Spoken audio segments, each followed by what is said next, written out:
Merci. Et bon, je voudrais revenir par rapport à tout ce que j'ai entendu jusqu'à présent et par rapport au contexte du débat, un petit peu en amont à je dirais, comment on forme les décisions d'aménagement.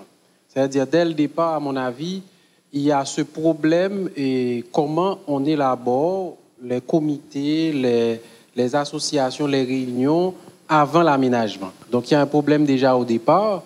La place des femmes dans ces espaces, on en a parlé un petit peu ici, et la place des femmes dans ces prises de décision, non seulement d'un point de vue politique, discussion, consensus, le bien commun, mais aussi d'un point de vue technique, éducation, formation. Et à un deuxième niveau, pas à un deuxième niveau, au même niveau, je mettrais la question de la justice.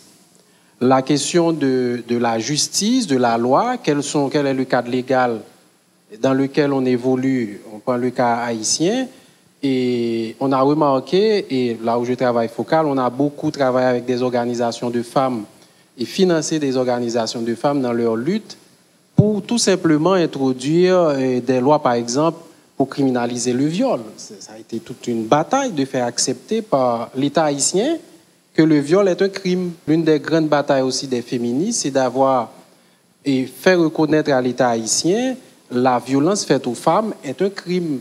Donc le cadre légal déjà est très très peu riche en la matière et je ne parle pas de toute cette batterie de lois qu'il faudrait mettre en place déjà pour que l'infrastructure juridique existe. Maintenant, le dernier point qui est aussi lié à la politique, c'est le rapport homme-femme au quotidien. Et ceci nous ramène à une question sociologique dans notre pays.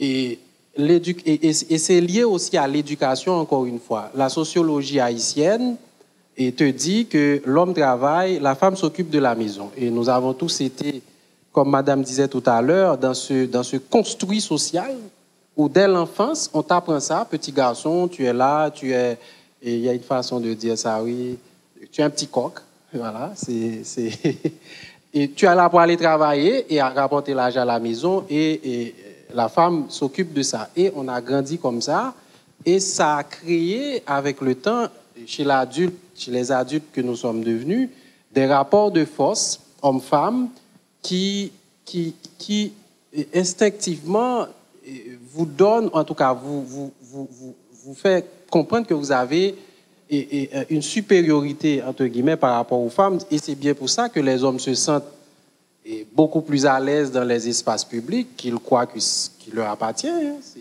C'est ce qu'on nous a toujours dit. On a élevé comme ça. Et c'est tout un effort pour les hommes, en tout cas pour les hommes haïtiens, de faire ce recul et d'accepter ne serait-ce qu'un débat avec les femmes par rapport à l'espace public.